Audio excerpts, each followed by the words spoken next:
কেমন আছেন আপনারা?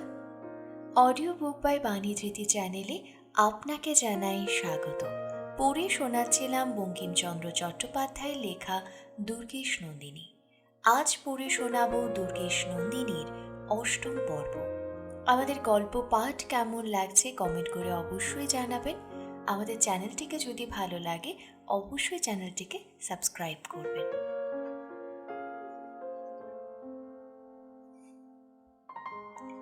একাদশ পরিচ্ছেদ, গৃহান্তর। অপরাহ্নে কথা মতো ওসমান রাজপুত্র সম্মুখে উপস্থিত হইয়া কহিলেন, যুবরাজ, প্রত্যুত্তর পাঠাইবার অভিপ্রায় হইয়াছে কি? যুবরাজ প্রত্যুত্তর লিখিয়া রাখিয়াছিলেন। পত্র হস্তে লইয়া ওসমানকে দিলেন।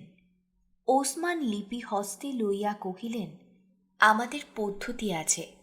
দুর্গবাসী কেহ কাহাকে পত্র প্রেরণ করিলে দুর্গ রক্ষকেরা পত্র পাঠ না করিয়া পাঠান না।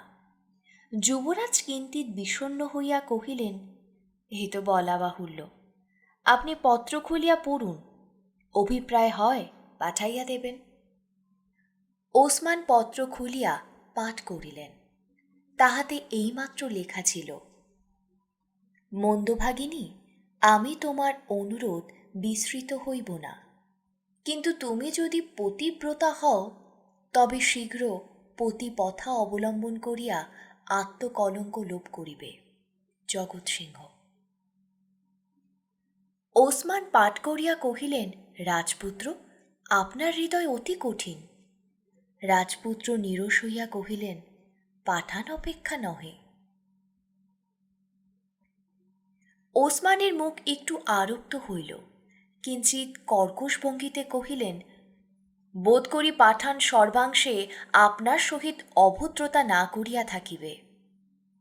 রাজপুত্র কুপিত হইলেও লজ্জিত হইলেন এবং কহিলেন, না মহাশয়, আমি নিজের কথা কহিতেছি না। আপনি আমার প্রতি সর্বাংশে দয়া প্রকাশ করিয়াছেন এবং বন্দী করিয়াও প্রাণদান দিয়াছেন। সেনা হন্তা শত্রুর সাংঘাতিক পীড়ার সমতা করাইয়াছেন। যে ব্যক্তি কারাবাসে শৃঙ্খলাবদ্ধ থাকিবে তাহাকে প্রমেদাগারে বাস করাইয়েতেছেন। আর অধিক কী করিবেন? কিন্তু আমি বলি কি, আপনাদের ভদ্রতা জালে জড়িত হইতেছি। এ সুখের পরিণাম কিছু বুঝিতে পারিতেছি না। আমি বন্দী হই, আমাকে কারাগারে স্থান দিন, এই দয়ার শৃঙ্খল হইতে মুক্ত করুন। আর যদি বন্দী না হই তবে আমাকে এ হেমপিঞ্জরে আবদ্ধ রাখিবার প্রয়োজন কি? ওসমান স্থিরচিত্তে উত্তর করিলেন, রাজপুত্র, অশুভের জন্য ব্যস্ত কেন? অমঙ্গলকে ডাকিতে হয় না, আপনি আইসে। রাজপুত্র গর্বিত বচনে কহিলেন, আপনার এই কুসুম শয্যা ছাড়াইয়া কারাগারে শিলাশয্যায় শয়ন করা রাজপুতেরা অমঙ্গল বলিয়া গণে না। ওসমান কহিলেন, শিলাশয্যা কি অমঙ্গল চরম হইত? তবে ক্ষতি কি? রাজপুত্র ওসমানের প্রতি তীব্র দৃষ্টি করিয়া কহিলেন, যদি কতলুখাকে সমুচিত দণ্ড দিতে না পারিলাম তবে মরণেই বা ক্ষতি কি? ওসমান কহিলেন, যুবরাজ সাবধান, পাঠানের যে কথা সেই কাজ। রাজপুত্র হাস্য করিয়া কহিলেন, সেনাপতি, আপনি যদি আমাকে ভয় প্রদর্শন করিতে আসিয়া থাকেন তবে যত্ন বিফল জ্ঞান করুন। ওসমান কহিলেন, রাজপুত্র, আমার পরস্পর সন্নিধানে এইরূপ পরিচিতি আছে যে মিথ্যা বাগাড়ম্বর কাহারও উদ্দেশ্য হইতে পারে না। আমি আপনার নিকট বিশেষ কার্যসিদ্ধির জন্য আসিয়াছি। জগৎ সিংহ কিঞ্চিৎ বিস্মিত হইলেন, কহিলেন, অনুমতি করুন। ওসমান কহিলেন, আমি এক্ষণে যে প্রস্তাব করিব তাহা কতলুখার আদেশ মতো করিতেছি, জানিবেন। জগৎ সিংহ, উত্তম। ওসমান, শ্রবণ করুন। রাজপুত পাঠানের যুদ্ধে উভয় কুলক্ষয় হইতেছে। রাজপুত্র কহিলেন, পাঠানকুল ক্ষয় করাই যুদ্ধের উদ্দেশ্য। ওসমান কহিলেন, সত্য বটে, কিন্তু উভয় কুল নিপাত ব্যতীত একের উচ্ছেদের কতদূর সম্ভাবনা তাহাও দেখিতে পাইতেছেন। গড় মান্দারণ জেত্রুগণ নিতান্ত বলহীন নহে দেখিয়াছেন। জগৎ সিংহ ঈশ্বর হাস্য করিয়া কহিলেন, তাহারা কৌশলময় বটে। ওসমান কহিতে লাগিলেন, যাহাই হোক, আত্মগরিমা আমার উদ্দেশ্য নহে। মোগল সম্রাটের সহিত চিরদিন বিবাদ করিয়া পাঠানের উৎকলে তিষ্ঠান সুখের হইবে না। কিন্তু মোগল সম্রাটও পাঠান দিগকে কদাচ নিজ করতলস্থ করিতে পারিবেন না। আমার কথা আত্মশ্লাঘা বিবেচনা করিবেন না। আমি তো রাজনীতিজ্ঞ বটে, ভাবিয়া দেখুন দিল্লি হইতে উৎকল কত দূর।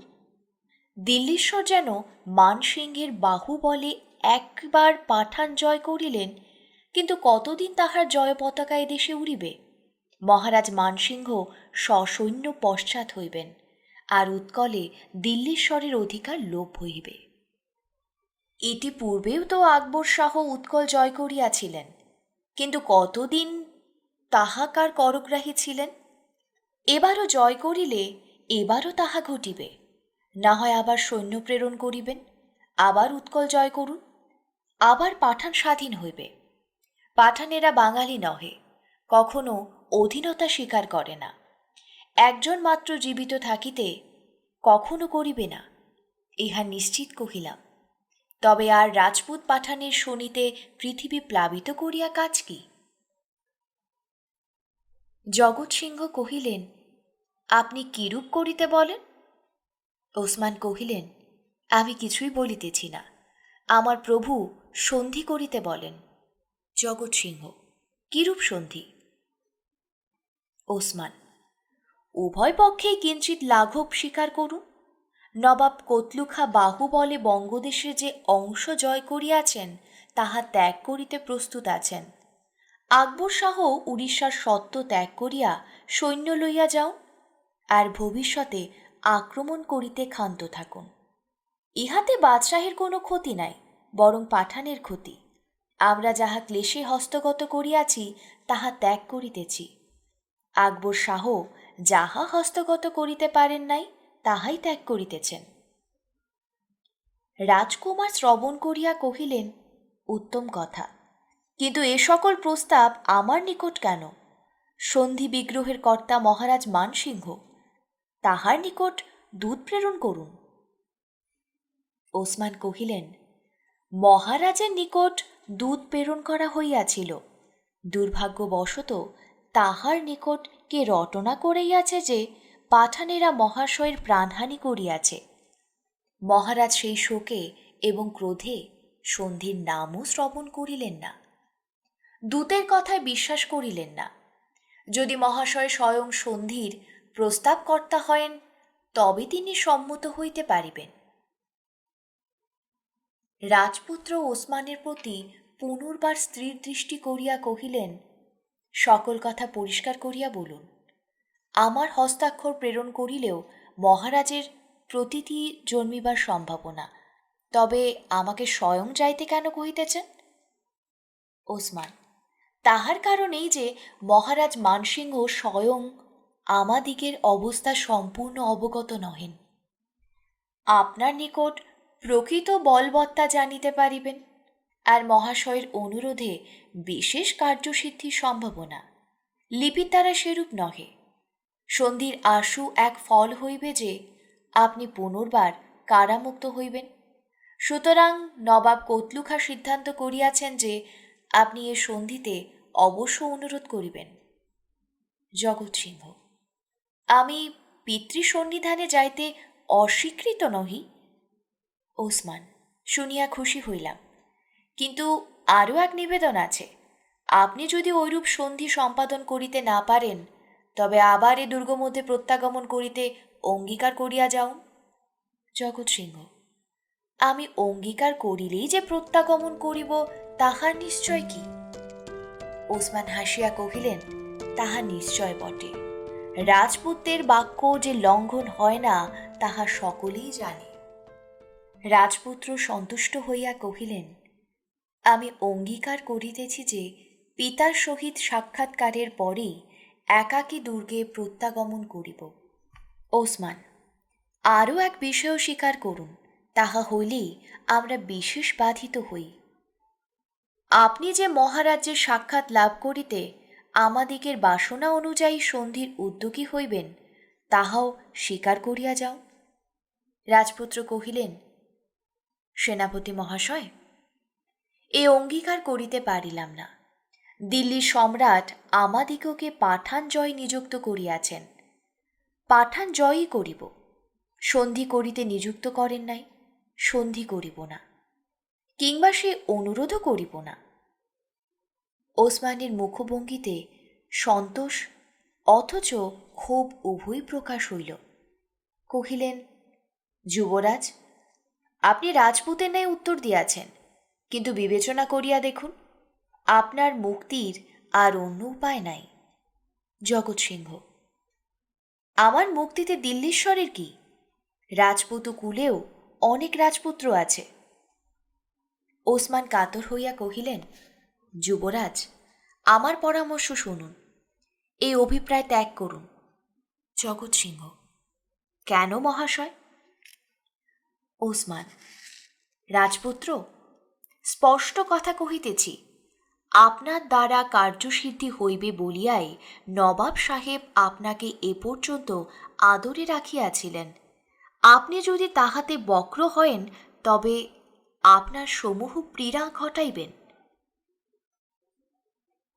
জগৎ সিংহ, আবার ভয় প্রদর্শন? এইমাত্র আমি কারাবাসের প্রার্থনা আপনাকে জানাইয়াছি। ওসমান, যুবরাজ, কেবল কারাবাসেই যদি নবাব তৃপ্ত হয়েন, তবে মঙ্গল জানিবেন। যুবরাজ ভ্রুভঙ্গি করিলেন, কহিলেন, না হয় বীরেন্দ্র সিংহের রক্তস্রোত বৃদ্ধি করাইব। চক্ষু হইতে তাহার অগ্নিস্ফুলিঙ্গ নির্গত হইল। ওসমান কহিলেন, আমি বিদায় হইলাম, আমার কার্য আমি করিলাম, কতলুখার আদেশ অন্য দূতমুখে শ্রবণ করিবেন। কিছু পরে কথিত দূত আগমন করিল।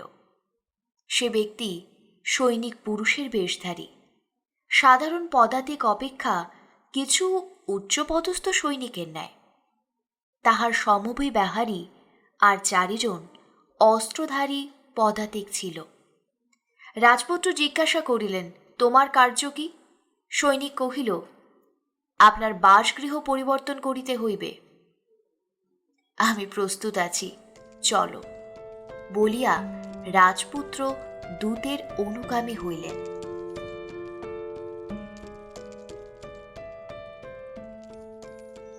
দ্বাদশ পরিচ্ছেদ, অলৌকিক আভরণ। মহোৎসব উপস্থিত। অদ্য কতলুখার জন্মদিন। দিবসে রঙ্গ, নৃত্য, দান, আহার, পান ইত্যাদিতে সকলেই ব্যাপৃত ছিল। রাত্রিতে ততোধিক। এইমাত্র সায়াহ্নকাল উত্তীর্ণ হইয়াছে। দুর্গ মধ্যে আলোকময়। সৈনিক, সিপাহী, অমরোহ, ভৃত্য, পৌরগণ, ভিক্ষুক, মদ্যপ, নট, নর্তকী, গায়ক, গায়িকা, বাদক, ঐন্দ্রজালিক, পুষ্প বিক্রেতা, গন্ধ বিক্রেতা, তাম্বুল বিক্রেতা, আহারীয় বিক্রেতা, শিল্প কার্যপণ্য দ্রব্যজাতি বিক্রেতা, এই সকলে চতুর্দিক পরিপূর্ণ। যথায় যাও তথায় কেবল দীপমালা, গীতবাদ্য, গন্ধবাড়ি, পান, পুষ্প, বাজি, বেশ্যা। অন্তঃপুর মধ্যেও কতক কতক ঐরূপ। নবাবের বিহার গৃহ অপেক্ষাকৃত স্থিরতর, কিন্তু অপেক্ষাকৃত প্রমোদময়। কক্ষে কক্ষে রজতদ্বীপ, স্ফটিক দ্বীপ, গন্ধদ্বীপ স্নিগ্ধোজ্জ্বল আলোক বর্ষণ করিতেছে। সুগন্ধি কুসুমদাম পুষ্পাধারে স্তম্ভে, শয্যায়, আসনে আর পুরবাসিনীদের অঙ্গে বিরাজ করিতেছে। বায়ু আর গোলাপের গন্ধের ভার গ্রহণ করিতে পারে না। অগণিত দাসীবর্গ কেহ বা হৈমকার্য খচিত বসন, কেহ বা ইচ্ছামতো নীল, লোহিত, শ্যামল, পাটলাদি বর্ণের চিনবাস পরিধান করিয়া অঙ্গের স্বর্ণালঙ্কার প্রতি দীপের আলোকে উজ্জ্বল করিয়া ভ্রমণ করিতেছে। তাহারা যাহাদিগের দাসী, সে সুন্দরীরা কক্ষে কক্ষে বসিয়া মহাযত্নে বেশবিন্যাস করিতেছিলেন। আজ নবাব প্রমোদ মন্দিরে আসিয়া সকলেই তাকে প্রমোদ করিবেন। নৃত্যগীত হইবে। যাহার যাহা অভীষ্ট সে তাহা সিদ্ধ করিয়া লইবে। কেহ আজ ভ্রাতার চাকুরি করিয়া দেবেন আশায় মাথায় চিরুনি জড়ি দিতেছিলেন। অপরা দাসীর সংখ্যা বৃদ্ধি করিয়া লইবেন ভাবিয়া অলকগুচ্ছ বক্ষ পর্যন্ত নামাইয়া দিলেন। কাহারও নবপ্রসূত পুত্রের দানস্বরূপ কিছু সম্পত্তি হস্তগত করা অভিলাষ।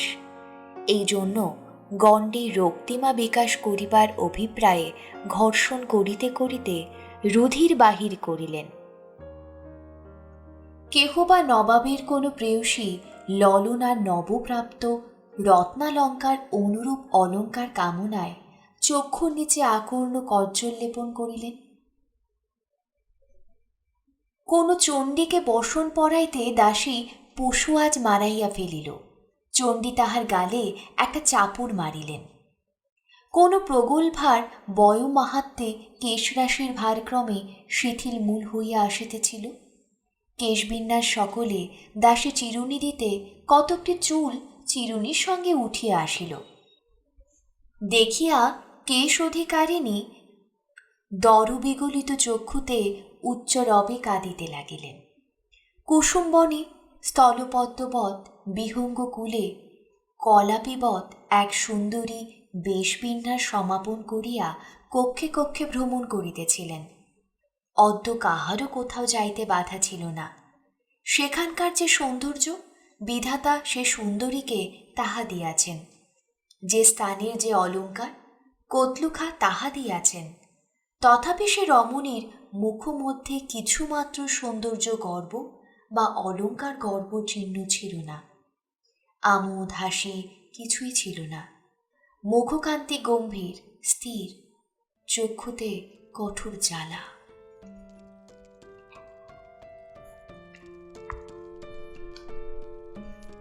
বিমলা এইরূপে পুরী মধ্যে স্থানে স্থানে ভ্রমণ করিয়া এক সুসজ্জীভূত গৃহে প্রবেশ করিলেন।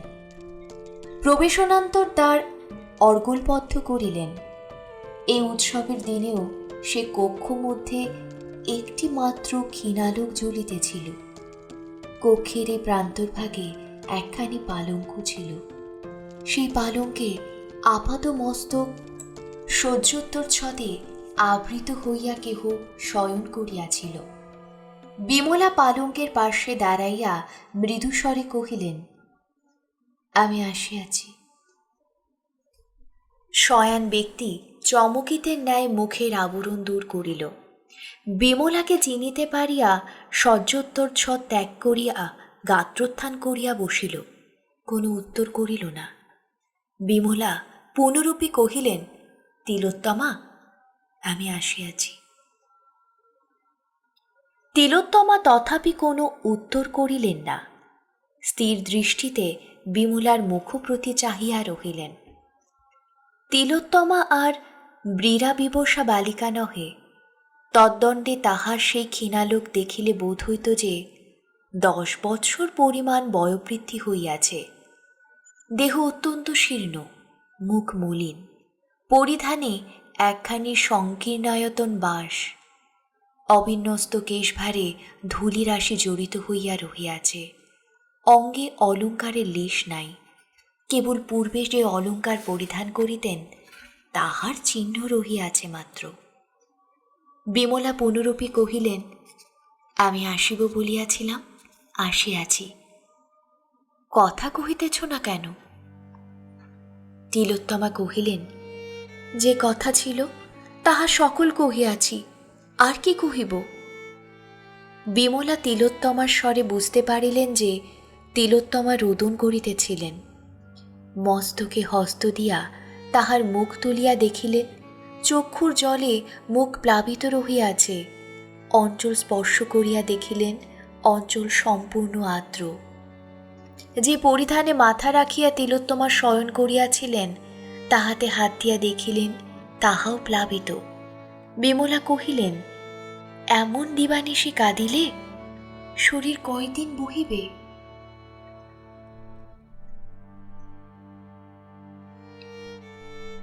তিলোত্তমা আগ্রহ সহকারে কহিলেন, বহিয়া কাজ কি? এতদিন বহিল কেন এই মনস্তাপ? বিমলা নিরুত্তর রহিলেন। তিনিও রোদন করিতে লাগিলেন।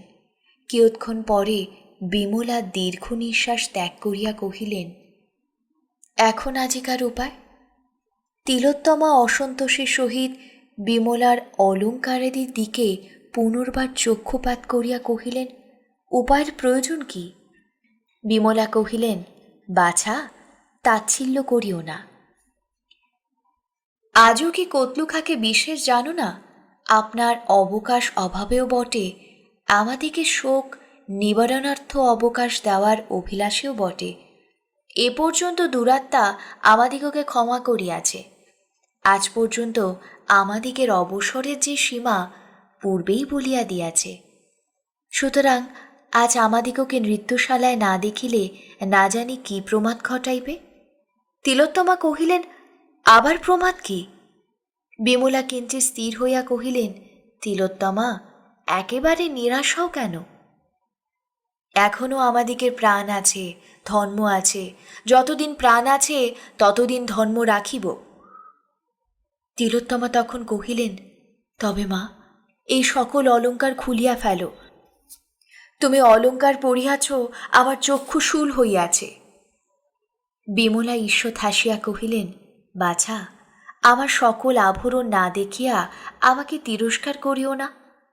এই বলিয়া বিমলার নিজ পরিধেয় বাস মধ্যে লুক্কায়িত এক তীক্ষ্ণ ধার ছুরিকা বাহির করিলেন। দীপ্রভায় তাহার শানিত ফলক বিদ্যুৎ চমকিয়া উঠিল।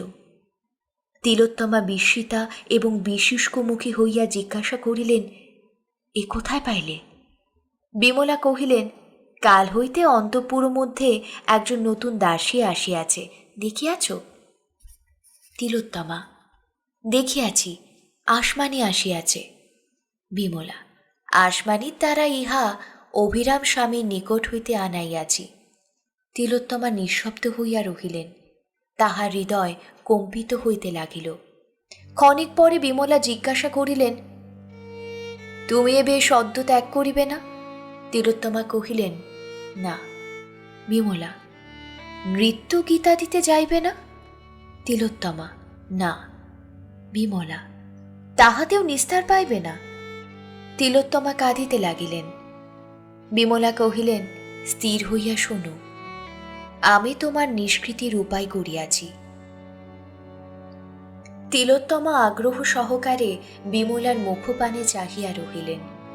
বিমলা তিলোত্তমার হস্তে ওসমানের অঙ্গুরিয়া দিয়েও কহিলেন, এই অঙ্গুরীয় ধরো।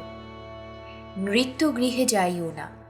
অর্ধরাত্রের এদিকে উৎসব সম্পূর্ণ হইবে না। সে পর্যন্ত আমি পাঠানকে নিবৃত রাখিতে পারিব। আমি যে তোমার বিমাতা তাহা সে জানিয়াছে। তুমি আমার সাক্ষাতে আসিতে পারিবে না। এই ছলে নৃত্যগীত সমাধা পর্যন্ত তাহার দর্শন বাঞ্ছা ক্ষান্ত রাখিতে পারিব। অর্ধরাত্রে অন্তঃপুর দ্বারে যাইও, তথায় আরেক ব্যক্তি তোমাকে এইরূপ আরেক অঙ্গুরীয় দেখাইবে। তুমি নির্ভয়ে তাহার সঙ্গে গমন করিও। যেখানে লইয়া যাইতে বলিবে সে তোমাকে তথায় লইয়া যাইবে।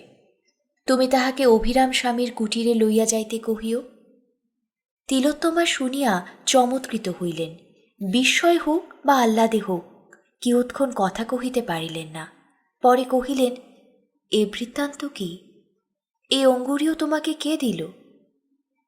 বিমলা কহিলেন, সে সকল বিস্তর কথা অন্য সময়ে অবকাশ মতো কহিব। এক্ষণে নিঃসংকোচ চিত্তে যাহা বলিলাম তাহা করিও। তিলোত্তমা কহিলেন, তোমার কি গতি হইবে? তুমি কি প্রকারে বাহির হইবে? বিমলা কহিলেন, আমার জন্য চিন্তা করিও না। আমি অন্য উপায়ে বাহির হইয়া কাল প্রাতে তোমার সহিত মিলিত হইব। এই বলিয়া বিমলা তিলোত্তমাকে প্রবোধ দিলেন। কিন্তু তিনি যে তিলোত্তমার জন্য নিজ মুক্তিপথ রোধ করিলেন তাহা তিলোত্তমা কিছুই বুঝিতে পারিলেন না। অনেক দিন তিলোত্তমার মুখে হর্ষবিকাশ হয় নাই। বিমলার কথা শুনিয়া তিলোত্তমার মুখ আজ হর্ষোৎফুল্ল হইল। বিমলা দেখিয়া অন্তঃপুরে পুলকপূর্ণ হইলেন, বাষ্প গদগদ স্বরে কহিলেন, তবে আমি চলিলাম। তিলোত্তমা কিঞ্চিৎ সংকোচের সহিত কহিলেন, দেখিতেছি তুমি দুর্গের সকল সংবাদ পাইয়াছ। আমাদের আত্মীয়বর্গ কোথায়, কে কেমন আছে, বলিয়া যাও। বিমলা দেখিলেন এ বিপদ সাগরেও জগৎ সিংহ তিলোত্তমার মনোমধ্যে জাগিতেছে। বিমলা রাজপুত্রের নিষ্ঠুর পত্র পাইয়াছেন, তাহাতে তিলোত্তমার নামও নাই। এ কথা তিলোত্তমা শুনিলে কেবল দগ্ধের উপর দগ্ধ হইবেন মাত্র। অতএব সে সকল কথা কিছুমাত্র না বলিয়া উত্তর করিলেন, জগৎ সিংহ এই দুর্গমধ্যেই আছেন, তিনি শারীরিক কুশলে আছেন। তিলোত্তমা নীরব হইয়া রহিলেন। বিমলা চক্ষু মুছিতে মুছিতে তথা হইতে গমন করিলেন। ত্রয়োদশ পরিচ্ছেদ। অঙ্গুরীয় প্রদর্শন। বিমলা গমন করিলে পর একাকিনী কক্ষ মধ্যে বসিয়া তিলোত্তমা যে সকল চিন্তা করিতেছিলেন তাহা সুখ দুঃখ উভয়েরই কারণ। পাপাত্মার পিঞ্জর হইতে যে আশু মুক্তি পাইবার সম্ভাবনা হইয়াছে, এ কথা মুহুর্মুহু মনে পড়িতে লাগিল। কিন্তু কেবল এই কথাই নহে, বিমলা যে তাহাকে প্রাণাধিক স্নেহ করেন, বিমলা হইতেই যে তাহার উদ্ধার হইবার উপায় হইল, তাহা পুনঃ পুনঃ মনোমধ্যে আন্দোলন করিয়া দ্বিগুণ সুখী হইতে লাগিলেন। আবার ভাবিতে লাগিলেন, মুক্তি হইলেই বা কোথায় যাইব, আর কি পিতৃগৃহ আছে? তিলোত্তমা আবার কাঁদিতে লাগিলেন। সকল চিন্তার সমতা করিয়া আরেক চিন্তা মনোমধ্যে প্রদীপ্ত হইতে লাগিল। রাজকুমার তবে কুশলে আছেন, কোথায় আছেন, কিভাবে আছেন, তিনিও কি বন্দী? এই ভাবিতে ভাবিতে তিলোত্তমার বাষ্পকুল লোচন হইতে লাগিলেন। হা অদৃষ্ট, রাজপুত্র আমারই জন্য বন্দী, তাহার চরণে প্রাণ দিলেও কি ইহার শোধ হইবে? আমি তাহার জন্য কি করিব? আবার ভাবিতে লাগিলেন, তিনি কি কারাগারে আছেন? কেমন সে কারাগার? সেখানে কি আর কেহই যাইতে পারে না? তিনি কারাগারে বসিয়া কি ভাবিতেছেন? তিলোত্তমাকে কি তাহার মনে পড়িতেছে? পড়িতেছে বই কি, আমি যে তাহার যন্ত্রণার মূল। না জানি মনে মনে আমাকে কত কটু বলিতেছেন। আবার ভাবিতেছেন, সে কি, আমি এ কথা কেন ভাবি? তিনি কি কাহাকেও কটু বলেন? তা নয়, তবে এই আশঙ্কা, যদি আমাকে ভুলিয়া গিয়া থাকেন। কি যদি আমি যবন গৃহবাসিনী হইয়াছি বলিয়া ঘৃণায় আমাকে আর মনোমধ্যে স্থান না দেন? আবার ভাবেন, না না, তা কেন করবেন, তিনিও যে দুর্গ মধ্যে বন্দী, আমিও তেমন বন্দী মাত্র, তবে কেন ঘৃণা করিবেন? তবু যদি করেন, তবে আমি তার পায়ে ধরিয়া বুঝাইব। বুঝিবেন না? বুঝবেন বই কি, না বুঝেন তাহার সম্মুখে প্রাণত্যাগ করিব। আগে আগুনে পরীক্ষা হইত, কলিতে তাহা হয় না, না হোক, আমি না হয় তাহার সম্মুখে আগুনে প্রাণত্যাগই করিব। আবার ভাবেন, কবেই বা তাহার দেখা পাইব, কেমন করিয়া তিনি মুক্ত হইবেন? আমি মুক্ত হইলে কি কার্যসিদ্ধি হইল? এই অঙ্গুরীয় বিমাতা কোথায় পাইলেন? তাহার মুক্তির জন্য এ কৌশল হয় না? এই অঙ্গুরীয় তাহার নিকট পাঠাইলে হয় না? কে আমাকে লইতে আসিবে? তাহার দ্বারে কি কোনো উপায় হইতে পারিবে না? ভালো, তাহাকে জিজ্ঞাসা করিব, কি বলে। একবার সাক্ষাৎ কি পাইতে পারিব না? আবার ভাবেন, কেমন করিই বা সাক্ষাৎ করিতে চাহিব? সাক্ষাৎ হইলেই বা কি বলিয়া কি কথা কহিব? কি কথা বলিয়াই বা মনের জ্বালা জুড়াইব? তিলোত্তমা অবিরত চিন্তা করিতে লাগিলেন।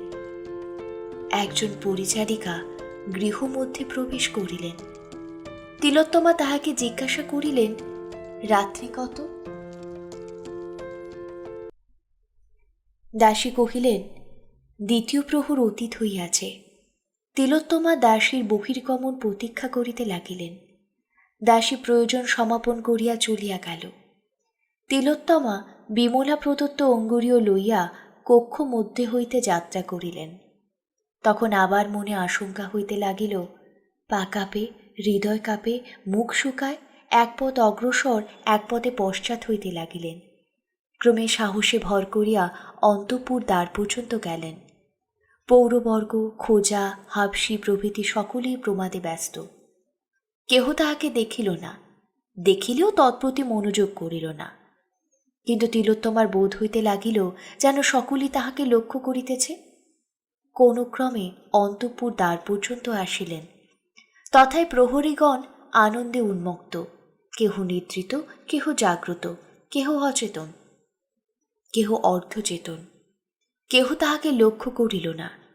একজন মাত্র দ্বারে দণ্ডায়মান ছিল, সেও প্রহরীর বেশধারী।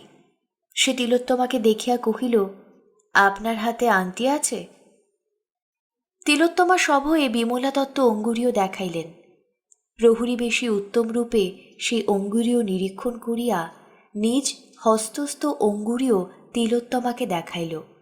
পরে কহিল, আমার সঙ্গে আসুন, কোনো চিন্তা নাই।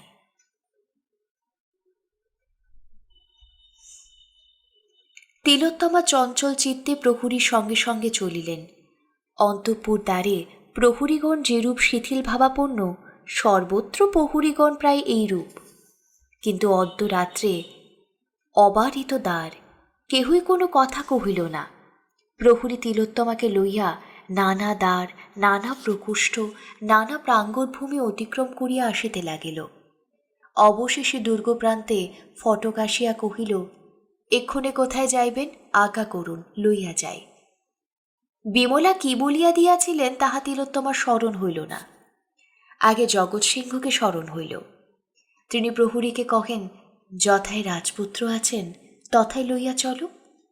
কিন্তু পূর্বশত্রু লজ্জা আসিয়া বৈরী সাধিল, কথা মুখে বাঁধিয়া আসিল। প্রহরী পুনর্বার জিজ্ঞাসা করিলেন, কোথায় লইয়া যাইব? তিলোত্তমা কিছুই বুঝিতে পারিলেন না, যেন জ্ঞানশূন্য হইলেন। আপনা আপনি হৃৎকম্প হইতে লাগিল। নয়নে দেখিতে, কর্ণে শুনিতে পান না, মুখ হইতে কি কথা বাহির হইল তাহাও কিছু জানিতে পারিলেন না। প্রহরীর কর্ণে অর্থস্পষ্ট জগৎসিংহ শব্দটি প্রবেশ করিল। প্রহরী কহিল, জগৎসিংহ এক্ষণে কারাগারে আবদ্ধ আছেন। সে অন্যের অগম্য, কিন্তু আমার প্রতি এমন আজ্ঞা আছে যে আপনি যথায় যাইতে চাহিবেন তথায় লইয়া যাইব, আসুন। প্রহরী দুর্গ মধ্যে অনুপ্রবেশ করিল। তিলোত্তমা কি করিতেছেন, কোথায় যাইতেছেন কিছুই বুঝিতে না পারিয়া কলের পুত্তলির ন্যায় সঙ্গে সঙ্গে ফিরিলেন। সেইভাবে তাহার সঙ্গে সঙ্গে চলিলেন। প্রহরী কারাগার দ্বার গমন করিয়া দেখিল যে অন্যত্র প্রহরীগণ যেরূপ প্রমাদসিক্ত হইয়া নিজ নিজ কার্যে শৈথিল্য করিতেছে, এখনই সেইরূপ নহে। সকলেই স্ব স্ব স্থানে সতর্ক আছে। একজনকে জিজ্ঞাসা করিল, রাজপুত্র কোন স্থানে আছেন? সে অঙ্গুলি নির্দেশ দ্বারা দেখাইয়া দিল। অঙ্গুরীয় বাহক প্রহরী কারাগার রক্ষীকে জিজ্ঞাসা করিলেন, বন্দী এক্ষণে নিদ্রিত না জাগরিত আছেন? কারাগার রক্ষী কক্ষদ্বার পর্যন্ত গমন করিয়া প্রত্যাগমন পূর্বক কহিল, বন্দীর উত্তর পাইয়াছি, জাগিয়া আছেন।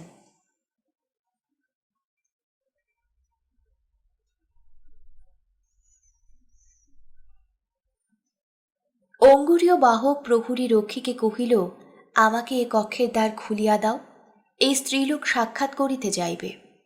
রক্ষী চমৎকৃত হইয়া কহিল, সে কি, এমত হুকুম নাই, তুমি কি জানো না? অঙ্গুরীয় বাহক কারাগারে প্রহরীকে ওসমানের সাংকেতিক অঙ্গুরীয় দেখাইল। সে তৎক্ষণাৎ নতশির হইয়া কক্ষের দ্বারোদ্ঘাটন করিয়া দিল। রাজকুমার কক্ষ মধ্যে এক সামান্য চৌপায়ার ওপর শয়ন করিয়াছিল। দ্বারোদ্ঘাটন শব্দ শুনিয়া কৌতূহল প্রযুক্ত দ্বার প্রতি চাহিয়া রহিলেন। তিলোত্তমা বাহির থেকে দ্বারের নিকট পর্যন্ত আসিয়া আর আসিতে পারিলেন না। এবার পা চলে না, দ্বার পার্শ্বে কবাট ধরিয়া দাঁড়াইয়া রহিলেন। অঙ্গুরীয় বাহক তিলোত্তমাকে গৃহমধ্যে প্রবেশ করিতে অনিচ্ছুক দেখিয়া কহিল, এ কি, আপনি এখানে বিলম্ব করেন কেন? তথাপি তিলোত্তমার পা উঠিল না। প্রহরী পুনর্বার কহিল, না যান তবে প্রত্যাগমন করুন, এ দাঁড়াইবা স্থান নহে। তিলোত্তমা প্রত্যাগমন করিতে উদ্যত হইলেন, আবার সেই দিকেও পা সরে না। কি করেন প্রহরী ব্যস্ত হইল। ভাবিতে ভাবিতে আপনার অজ্ঞাতসারে তিলোত্তমা এক পা অগ্রসর হইলেন। তিলোত্তমা কক্ষ মধ্যে প্রবেশ করিলেন। কক্ষ মধ্যে প্রবেশ করিয়া রাজপুত্রের দর্শন মাত্র আবার তিলোত্তমার গতিশক্তি রহিত হইল। আবার দ্বারপার্শ্বে প্রাচীর অবলম্বনে অধোমুখ দাঁড়াইলেন। রাজপুত্র প্রথমে তিলোত্তমাকে চিনিতে পারিলেন না। স্ত্রীলোক দেখিয়া বিস্মিত হইলেন। রমণী প্রাচীর ধরিয়া অধোমুখে দাঁড়াইল। নিকটে আইসে না দেখিয়া আরও বিস্ময়াপন্ন হইল। শয্যা হইতে গাত্রোত্থান করিয়া দ্বারের নিকটে আসিলেন। নিরীক্ষণ করিয়া দেখিলেন, চিনিতে পারিলেন। তিলার্ধচূর্ণ নয়নে নয়ন মিলিত হইল। তৎক্ষণাৎ তিলোত্তমার চক্ষু অমনি পৃথিবীপানে নামিল, কিন্তু শরীর ঈষৎ সম্মুখে হেরিল, যেন রাজপুত্রের চরণতলে পতিত হইবেন। রাজপুত্র কিঞ্চিৎ পশ্চাতে সরাইয়া দাঁড়িলেন। অমনি তিলোত্তমার দেহ মন্ত্রমুগ্ধবৎ স্তম্ভিত হইয়া স্থির রহিল। ক্ষণ প্রস্ফুটিত হৃৎপদ্ম সঙ্গে সঙ্গে শুকাইয়া উঠিল। রাজপুত্র কথা কহিলেন, বীরেন্দ্র সিংহের কন্যা। তিলোত্তমার হৃদয়ে শেল বিন্দিল। বীরেন্দ্র সিংহের কন্যা, এখনকার কি এই সম্বোধন? জগৎ সিংহকে তিলোত্তমার নামও ভুলিয়া গিয়াছেন। উভয়ে ক্ষণিক নীরব হইয়া রহিলেন। পুনর্বার রাজপুত্র কথা কহিলেন, এখানে কি অভিপ্রায়? এখানে কি অভিপ্রায়? কি প্রশ্ন? তিলোত্তমার মস্তক ঘুরিতে লাগিল। চারিদিকে কক্ষ, শয্যা, প্রদীপ, প্রাচীর সকলই যেন ঘুরিয়া বেড়াইতে লাগিল। অবলম্বনার্থ প্রাচীরে মস্তক দিয়া দাঁড়াইলেন। রাজপুত্র অনেকক্ষণ প্রত্যুত্তর প্রত্যাশায় দাঁড়াইয়া রহিলেন। কি প্রত্যুত্তর দিবে? প্রত্যুত্তরের সম্ভাবনা না দেখিয়া কহিলেন, তুমি যন্ত্রণা পাইতেছ, ফিরিয়া যাও, পূর্ব কথা বিস্মৃত হও। তিলোত্তমার আর ভ্রম রহিল না। অকস্মাৎ বৃক্ষচ্যুত বল্লীবৎ ভূতলে পতিত হইলেন। আপনারা এতক্ষণ শুনছিলেন বঙ্কিমচন্দ্র চট্টোপাধ্যায়ের লেখা দুর্গেশ নন্দিনী। আজ পড়ে শোনালাম অষ্টম পর্ব। আমাদের গল্প পাঠ কেমন লাগছে কমেন্ট করে অবশ্যই জানাবেন। আমাদের চ্যানেলটিকে যদি ভালো লাগে চ্যানেলটিকে অবশ্যই সাবস্ক্রাইব করুন।